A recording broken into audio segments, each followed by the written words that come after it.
The front door slammed open so hard it bounced off the wall, sending a tremor through the hallway and rattling the framed family photos. A woman in her 50s stormed into my kitchen, fury etched across her face, brandishing a clipboard like it was a badge and a weapon. She wore a fitted blazer, and pinned to her lapel was the gleaming insignia of her self-appointed empire, HOA president. The afternoon sun caught it just right, like some kind of twisted halo. "This is your third violation this month," she screeched, her voice so shrill it made my molars ache. "Your grass is half an inch too tall.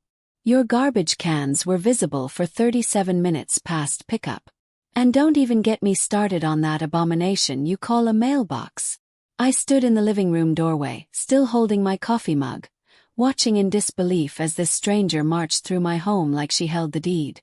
She ran a finger along my countertop, inspecting for dust, then, to my utter astonishment, opened my refrigerator and peered inside, nose wrinkled like she'd found a corpse. "Excuse me," I said, keeping my voice level despite the spike of adrenaline. "You need to leave. Now." She spun on her heel, bleach blonde hair flaring like a whip. "I am Karen Thompson, president of the Willowbrook HOA," she declared. "I have every right to inspect properties for compliance." When she reached for my phone, still sitting on the counter, presumably to snap a photo of some invented violation, I stepped forward. The years I'd spent defusing domestic disputes and standoffs on the force kicked in like muscle memory. "Ma'am," I said calmly, "you just committed a felony." 3 weeks earlier, I'd moved into what was supposed to be a peaceful suburban neighborhood. A place to decompress after 2 decades in law enforcement.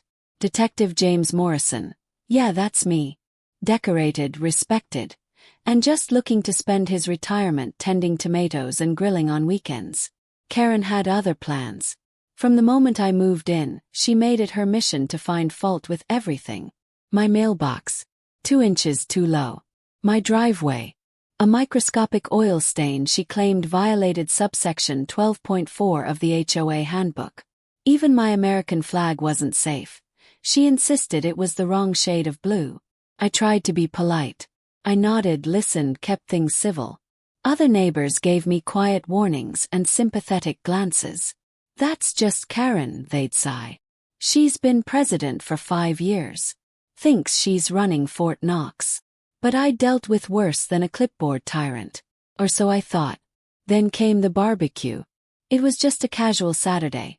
Burgers on the grill, music at a reasonable volume, neighbors getting to know each other. We wrapped up by 8 p.m., well before any noise ordinances kicked in. But at 6:30, there she was, tape measure in hand, calculating the distance from my grill to the property line. 4.7 feet, she announced, eyes glittering. HOA rules require 5 feet. This is a violation. From there, the harassment evolved into full-blown psychological warfare. Anonymous notes started appearing on my door, typed in all caps. "Your hedges are asymmetrical. Your doormat is not regulation brown. Your vehicle was parked facing the wrong direction for 14 minutes. She began taking flash photos over my fence at night. Once, I caught her on a stepladder, trying to peer into my garage window. When I confronted her, she claimed she was documenting architectural inconsistencies. Next came the smear campaign. Neighbors I hadn't even met began whispering about me. Karen had created a neighborhood Facebook group, solely to track my supposed infractions. She even doctored photos to make my lawn look patchier than it was. That afternoon, the one with the illegal entry, I'd been out back replacing some warped fence boards. Therapeutic work. Headphones on, classic rock loud enough to drown out the world. I didn't hear a thing. Karen had been watching, waiting. She saw me head to the backyard, noticed the front door was unlocked as I moved lumber through the house. To her, that was an invitation. A golden opportunity to dig up dirt and justify expelling me from her precious HOA paradise. She crept in like a burglar. Though in her mind, she probably fancied herself a compliance inspector. Her sensible flats didn't even make a sound as she invaded my home, poking and prodding with the shameless confidence of someone who'd never been told no in her life. But that day, she was about to hear it loud and clear. About 45 minutes later, I wrapped up the fence work and headed inside for some water. What I saw stopped me cold, not from fear, but from the kind of instant visceral recognition that only comes after 2 decades in law enforcement. There she was, Karen, bent over my dining table, snapping photos of my personal mail with her phone. Bills, letters, even a birthday card addressed to my mother, all laid out like exhibits in whatever imaginary courtroom she thought she was presiding over. Several kitchen drawers were still open, contents disturbed. A notebook had been flipped through, pages folded back. My calendar, my private calendar, was clearly photographed. "What exactly do you think you're doing?" I asked, my voice shifting into the same tone I'd used countless times during interrogations. Controlled. Dangerous. She stood upright without a hint of shame, clutching her clipboard like it was some kind of holy text.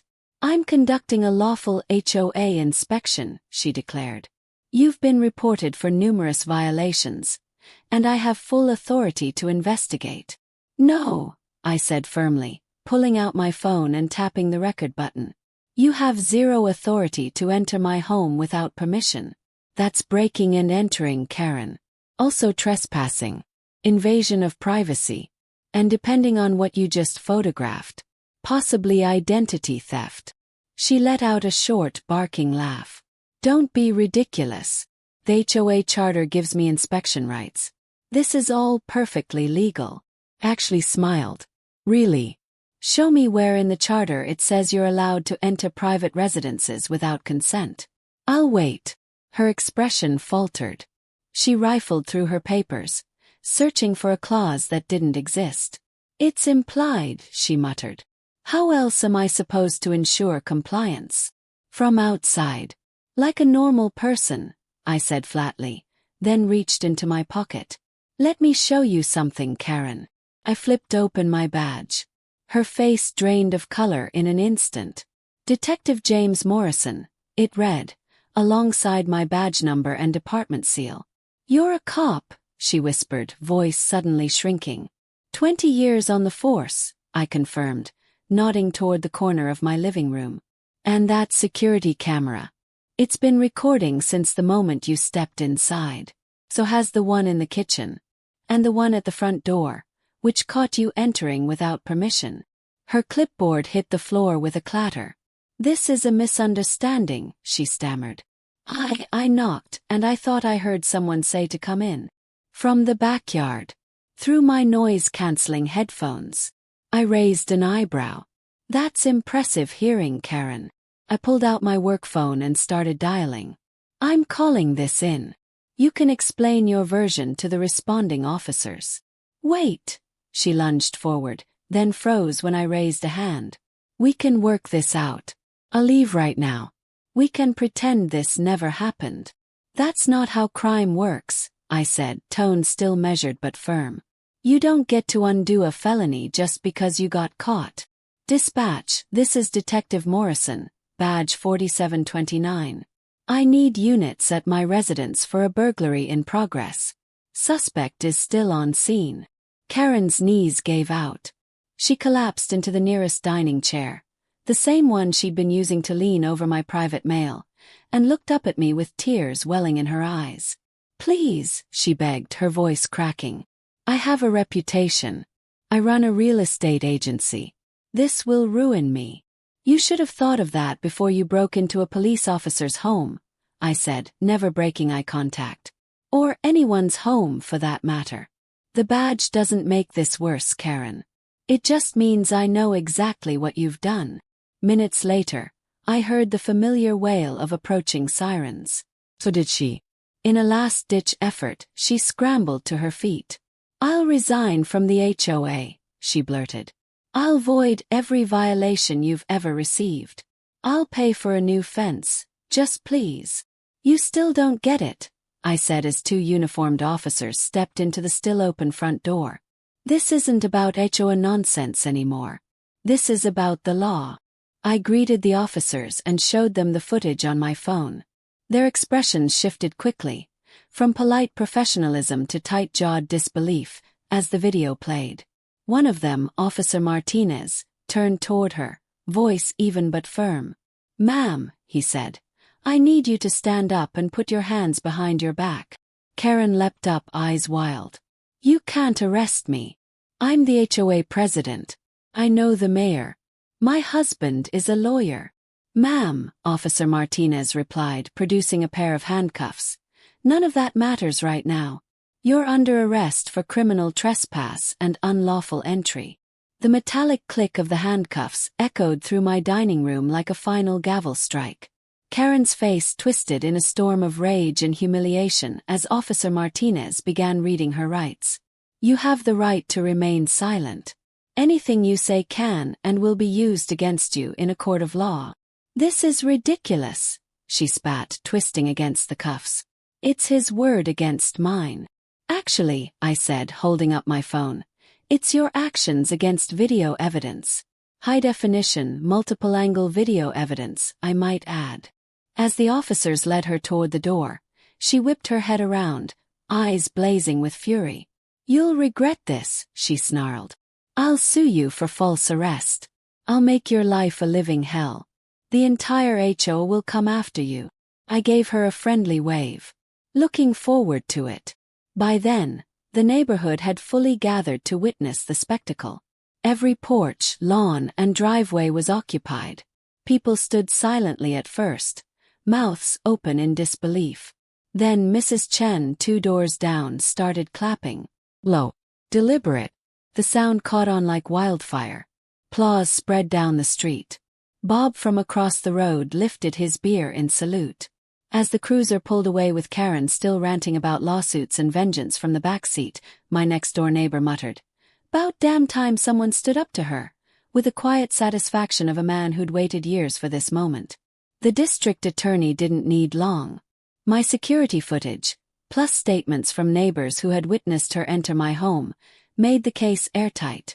She was charged with criminal trespass, unlawful entry, and attempted identity theft for photographing my personal documents. Her lawyer husband tried to negotiate a plea deal. The DA wasn't interested. 2 months later, Karen Thompson, the once untouchable tyrant of the Willowbrook HOA, stood before a judge. The sentence: 1 year of probation, $5,000 in fines, and 200 hours of court-ordered community service. But honestly, the legal penalty paled next to the fallout that followed. The HOA board called an emergency meeting the very next day.